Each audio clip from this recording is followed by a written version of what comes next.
Assalamualaikum warahmatullahi wabarakatuh. Selamat berjumpa lagi di channel Jas Merah. Di sini saya akan menjelaskan strategi dakwah Sunan Kudus. Bahwa Sunan Kudus termasuk pendukung gagasan Sunan Kalijaga dan Sunan Bonang yang menerapkan strategi dakwah kepada masyarakat. Di antaranya, membiarkan dulu adat istiadat dan kepercayaan lama yang sukar diubah. Mereka sepakat untuk tidak mempergunakan jalan kekerasan atau radikal untuk menghadapi masyarakat yang demikian.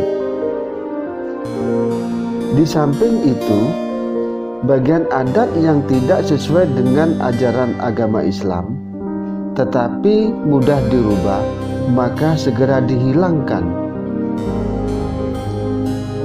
Dan Sunan Kudus juga menerapkan tuturi handayani, yang artinya mengikuti dari belakang terhadap kelakuan dan adat rakyat, tetapi diusahakan untuk dapat mempengaruhi sedikit demi sedikit untuk mengisi ajaran agama Islam.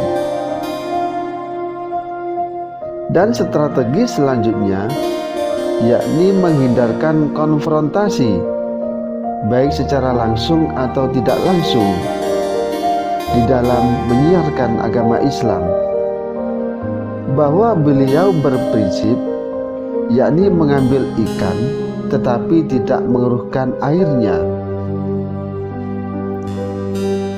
Bahwa strategi dakwah ini juga diterapkan oleh Sunan Kalijaga, Sunan Bonang, dan Sunan Muria. Karena apa?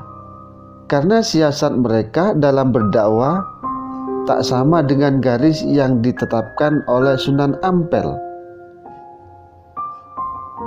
Maka mereka disebut kaum abangan atau aliran Tuban.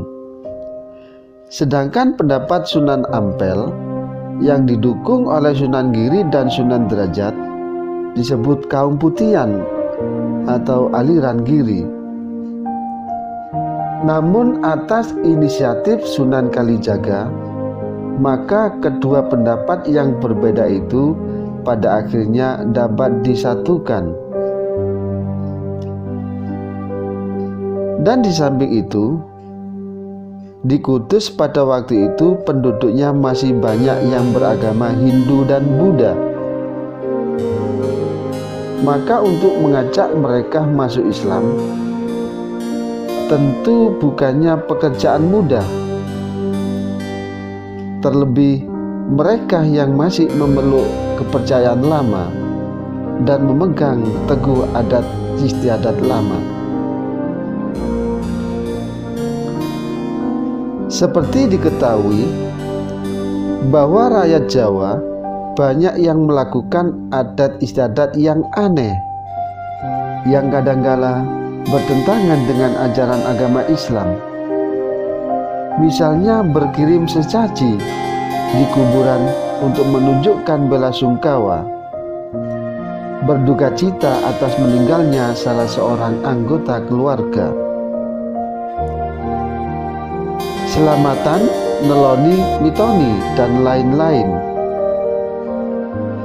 Akan tetapi, Sunan Kudus sangat memperhatikan upacara-upacara ritual itu, sehingga beliau berusaha sebaik-baiknya untuk merubah atau mengarahkannya dalam bentuk yang islami.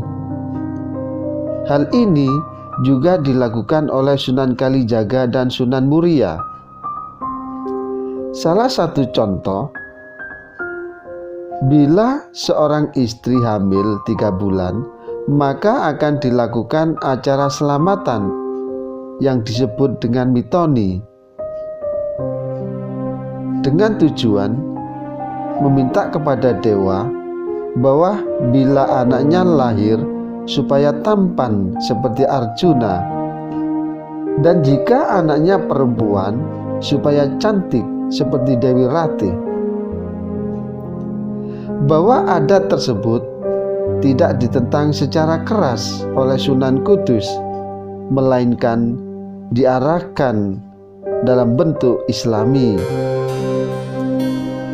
Acara selamatan boleh terus dilakukan, akan tetapi niatnya bukan sekedar kirim sesaji kepada para dewa, melainkan bersedekah kepada penduduk setempat, dan sesaji itu yang dihidangkan boleh dibawa pulang, sedang permintaannya langsung kepada Allah dengan harapan anaknya lahir laki-laki akan berwajah tampan seperti Nabi Yusuf, dan apabila perempuan seperti Siti Maryam, ibunda Nabi Isa. Untuk itu, sang ayah dan sang ibu harus sering-sering berdoa untuk membaca Al-Quran, khususnya yakni surat Yusuf dan surat Maryam. Demikianlah strategi dakwah yang dilakukan oleh Sunan Kudus.